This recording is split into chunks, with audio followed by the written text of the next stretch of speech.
Hello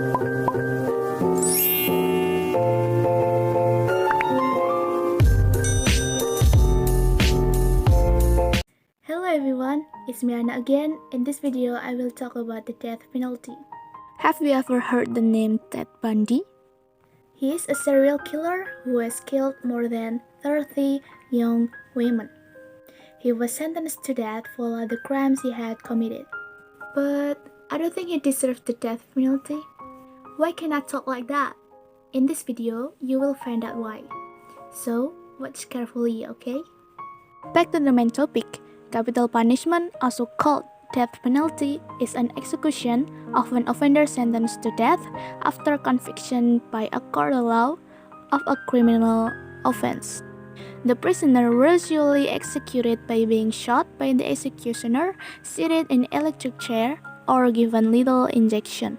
Usually, the authorities prefer to administer lethal injection to the prisoner because it is considered more human and does not leave pain.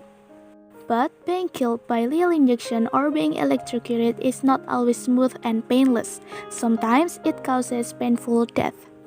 Medical professionals can participate in executions ethically state that doctors and others should keep people alive instead of participate in killing, and that the medicalization of executions leads to a false acceptance of the practice. In Islamic law, as expressed in the Al-Quran, capital punishment is condoned. Although the Al-Quran prescribes the death penalty for several hard or fixed crimes, including robbery, adultery, and apostasy of Islam, but murder is not among them.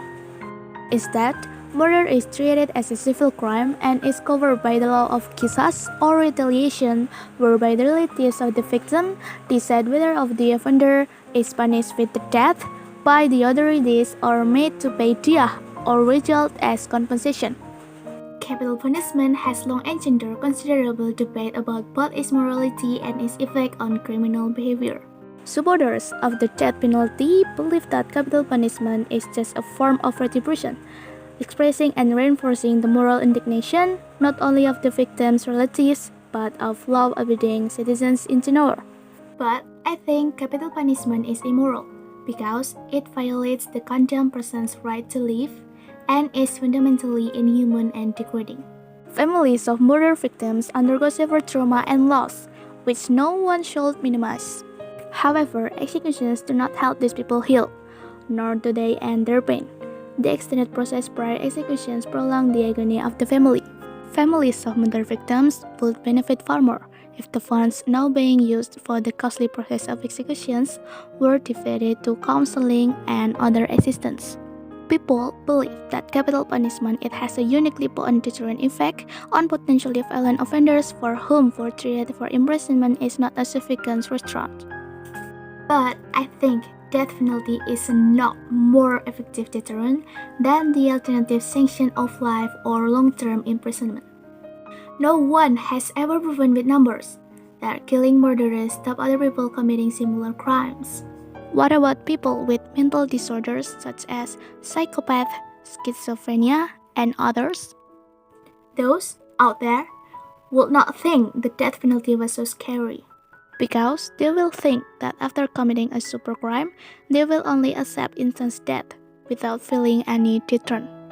If they are in prison, at least the perpetrators can be punished accordingly, and those with mental disorders, they will get special treatment to treat their mental health.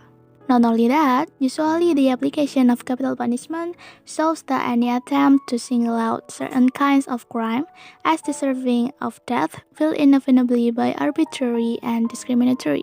The poor and minorities often do not have access to good legal assistance. Even though these groups are not committing the most crimes, they are the ones receiving the most severe punishment. For example, or being the greater disadvantage in their experience of the criminal justice systems. Because the appeals process for death sentence is protected, those condemned to death are often cruelly forced to endure long periods of uncertainty about their fate. Mistakes are sometimes made in the law. What if someone is killed who is actually innocent? What makes the death penalty distinct from life in prison is that the judgment can't be reversed. It's a final punishment. However, what if new evidence is discovered? and it turned out the prisoners was innocent.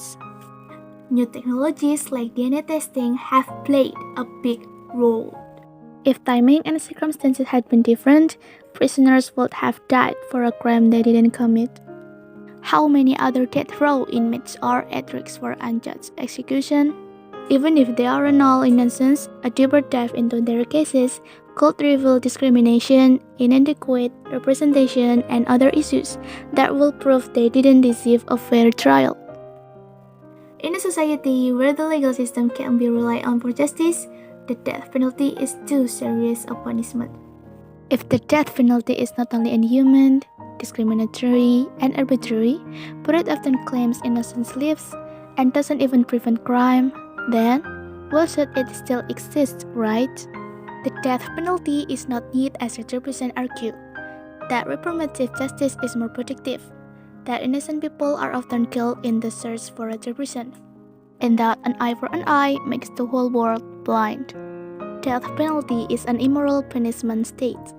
That humans should not kill other humans. No matter the reasons, because killing is killing.